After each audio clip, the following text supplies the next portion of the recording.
Welcome to நவனிகாஸ் டிஐவை. ஒரு டிஃப்ரெண்ட்டான ஸ்டைலில் அரசாணிக்காய் கூட்டு எப்படி செய்கிறதுன்னு தான் பார்க்க போகிறோம். அரை கப் அளவுக்கு நிலக்கடலை எடுத்து வறுத்து எடுத்துக்கோங்க. கடலமுத்தில் இருக்க அந்த தோல் ஈஸியாக வர்றதுக்காக தான் வறுத்து எடுக்கிறோம். ஆற விட்டு அந்த தோலை உதிர்த்து எடுத்துக்கோங்க. அடுத்து அரைக்கிறதுக்கு அந்த கடலமுத்தை சேர்த்துக்கலாம். அது கூட 3 டேபிள் ஸ்பூன் துருவின தேங்காய் சேர்த்துக்கோங்க. 1 டீஸ்பூன் சோம்பு சேர்த்துட்டு அரைச்சி எடுத்துக்கோங்க. பேன் ஹீட் ஆனதும் 3 டேபிள் ஸ்பூன் ஆயில் விட்டுக்கோங்க. தாளிக்கிறதுக்கு 1 டீஸ்பூன் சீரகம் சேர்த்து தாளிச்சுக்கலாம். சீரகம் பொரிஞ்சதுக்கப்புறம் ஒரு பெரிய வெங்காயத்தை பொடியாக கட் பண்ணி வச்சுருக்கேன், அதை சேர்த்து வதக்கி விட்டுறலாம்.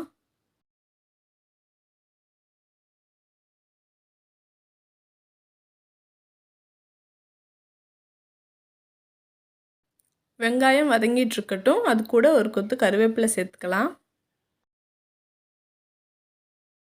வெங்காயம் ரொம்ப வதங்கணும்னு அவசியம் இல்லை, லைட்டாக வதங்கினா போதும். 4 பல் பூண்டை தட்டி சேர்த்துக்கோங்க. இது ஒரு நல்ல வாசனைக்காக தான். பூண்டு சேர்க்கும்போது டேஸ்ட்டும் இன்னும் ரொம்ப நல்லா இருக்கும். ஒரு பெரிய சைஸ் உருளைக்கிழங்க தோல் சீவிட்டு கட் பண்ணி சேர்த்துக்கோங்க. அரசாணிக்காய் ஸ்வீட்டாக இருக்குங்கிறதால ஒரு சிலருக்கு அது டேஸ்ட் பிடிக்காது. அதனால் உருளைக்கிழங்கு சேர்த்து செய்யும்போது இன்னும் ரொம்ப நல்ல டேஸ்ட்டாக இருக்கும். அடுத்து தேவையான அளவு உப்பு சேர்த்துக்கோங்க.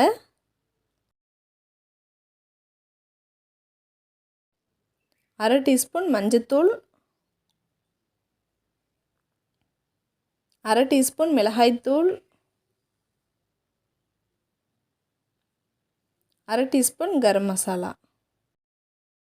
உருளைக்கிழங்கு வேக கொஞ்சம் டைம் ஆகும். அரசாணிக்காய் சீக்கிரம் வெந்துடும். அதனால் உருளைக்கிழங்கு ஃபஸ்ட்டே சேர்த்துட்டு கொஞ்சம் நேரம் வதக்கி விட்டுருங்க.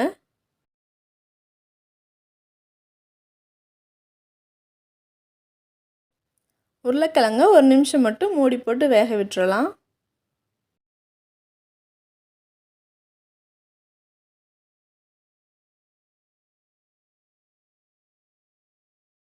உருளைக்கிழங்கு நல்லா வதங்கினதுக்கப்புறம் அரசாணிக்காய் ஒரு கப் ஒரு மீடியம் சைஸில் கட் பண்ணி சேர்த்துக்கோங்க. உப்பு காரம்லாம் பிடிக்கிற அளவுக்கு நல்லா மிக்ஸ் பண்ணி விட்டுருங்க.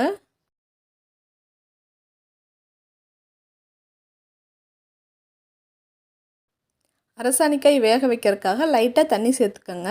இதில் தண்ணி விட்டு வரும், அதனால் லைட்டாக கொஞ்சம் சேர்த்தா போதும். ரொம்ப தண்ணி சேர்த்துட்டா அரசாணிக்காயும் குழஞ்சி போயிடும்.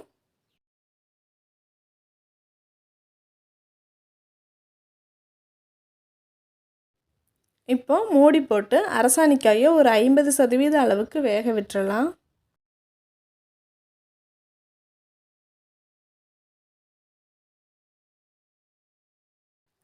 காய் பாதி வெந்ததுக்கப்புறம் அரைச்சி வச்சுருக்க தேங்காய் பேஸ்ட்டு சேர்த்துக்கலாம்.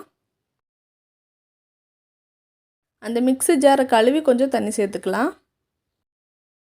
தேங்காய் பேஸ்ட் அரைக்கும்போது கடலை சேர்த்துக்கிறதால எப்படியும் கெட்டி ஆயிரும், அதனால் தண்ணி சேர்த்துக்கலாம்.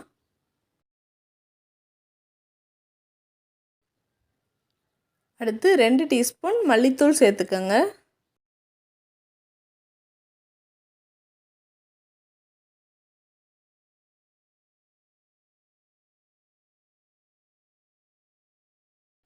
உப்பு செக் பண்ணிவிட்டு பத்தலைன்னா இப்போவே ஆட் பண்ணிக்கோங்க.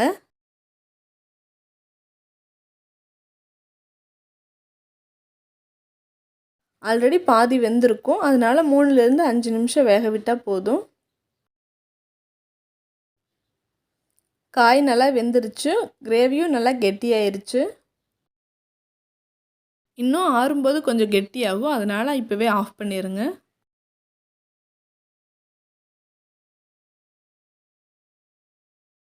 லாஸ்ட்டாக 1 டீஸ்பூன் பெப்பர் பவுடர் சேர்த்துக்கலாம். காரம் அதிகமாக இருக்குன்னு ஃபீல் பண்ணிங்கன்னா பெப்பர் பவுடர் சேர்த்துக்க வேண்டாம்.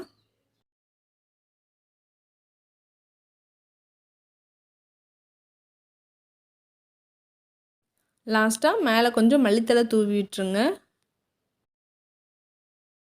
அவ்வளோதான், ரொம்பவும் டேஸ்டியான ஸ்வீட் அண்ட் ஸ்பைஸியாக இருக்கக்கூடிய அரசாணிக்காய் கூட்டு ரெடி.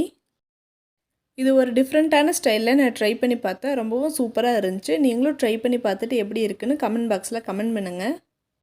இந்த வீடியோ உங்களுக்கு பிடிச்சிருந்துச்சுன்னா நம்ம சேனலை மறக்காமல் சப்ஸ்கிரைப் பண்ணிடுங்க. நன்றி.